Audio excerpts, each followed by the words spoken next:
नमस्कार दोस्तों।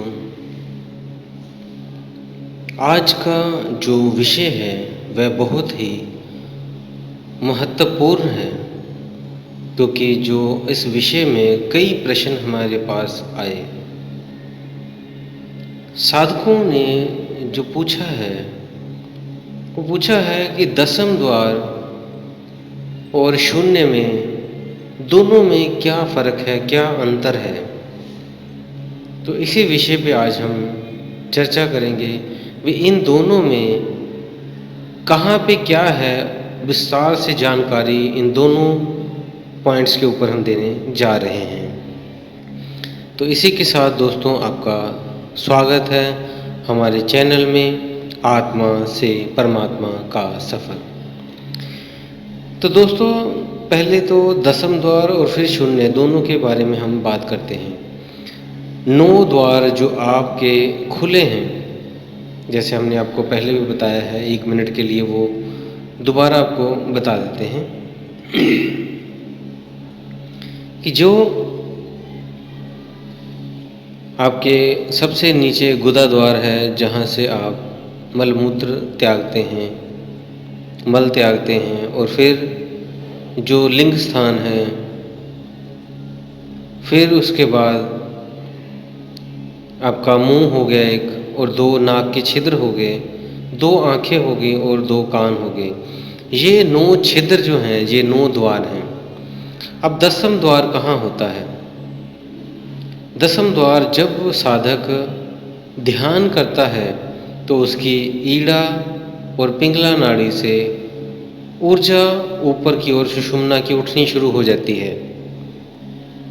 जैसे आपकी ईड़ा नाड़ी भी चल रही है और पिंगला मतलब आपके नाक के दोनों श्वास बराबर चल रहे हैं, तब आप दसम द्वार में प्रवेश कर सकते हैं। अन्यथा अगर एक नाड़ी चल रही है, एक बंद है, तो ध्यान में उस दसम द्वार में आप प्रवेश नहीं कर पाएंगे। तो सबसे पहले सुषुम्ना नाड़ी को खोलना सीखें। उसके ऊपर हमने आपको 2 वीडियो पहले ही बना के दी हुई है, वो आप देख लें। तो जब साधक की दोनों नासिका के छिद्रों से बराबर सांसें आ रही हों, ईड़ा और पिंगला, तब जब साधक ध्यान में बैठता है तब उसकी थोड़ी देर बाद, कुछ समय बाद सुषुम्ना नाड़ी उठनी शुरू हो जाती है, ऊर्जा ऊपर की तरफ उठनी शुरू हो जाती है, और ये उठते उठते एक एक चक्कर को पार करती है। पहले मूलाधार चक्र से ऊपर उठेगी, फिर स्वादिष्ठान चक्रा पे जाएगी, और फिर मणिपुर चक्रा पे जाएगी, और फिर उठ के हार्ट चक्रा पे, आपके हृदय चक्रा पे जाएगी, और फिर आपके थ्रोट चक्र पे जाएगी, विशुद्धि चक्र जो गले में है, और फिर उठ के ये आज्ञा चक्र पे जाएगी।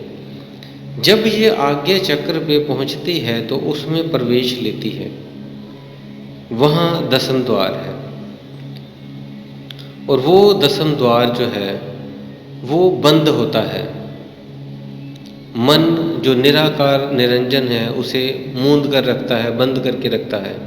लेकिन जब आप ध्यान की शक्ति से उस सुषुम्ना नाड़ी से ऊर्जा बहती है ऊपर की तरफ, तब वो टकरा कर जैसे एक दरवाज़ा होता है उस तरह खुल जाता है, लेकिन उसे समय लगता है खुलने में। जैसे आपने कोई पुराना घर देखा होगा, उसमें ताला लगा होता है, तो ताले को भी जंग लग जाता है, चाबी भी जब उसकी लगाएंगे तो ताला सही नहीं खुल पाएगा, थोड़ा समय लेगा। आप थोड़ा उसमें तेल डालेंगे, उसको थोड़ा हिलाएंगे डुलाएंगे, फिर आपको बार बार थोड़ा सा प्रयास करना पड़ेगा, और फिर जाके वो ताला कुछ देर बाद खुलेगा। लेकिन जब नया होता है तो तुरंत खुल जाता है।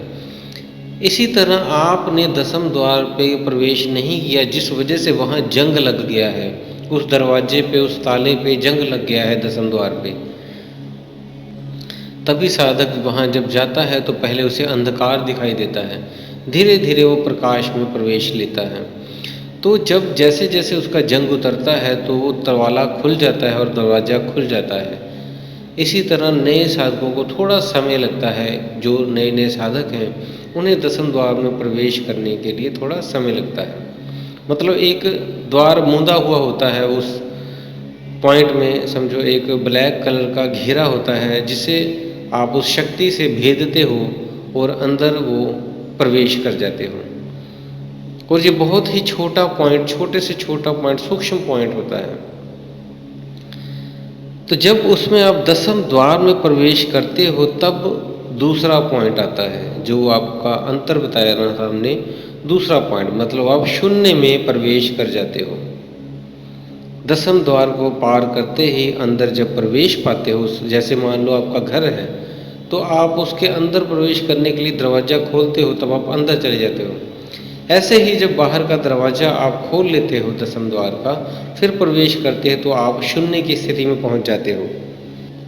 वहाँ श्वासा एक बिंदु पर जाकर टिक जाती है और ऐसे लगेगा आपकी श्वासा नहीं चल रही है।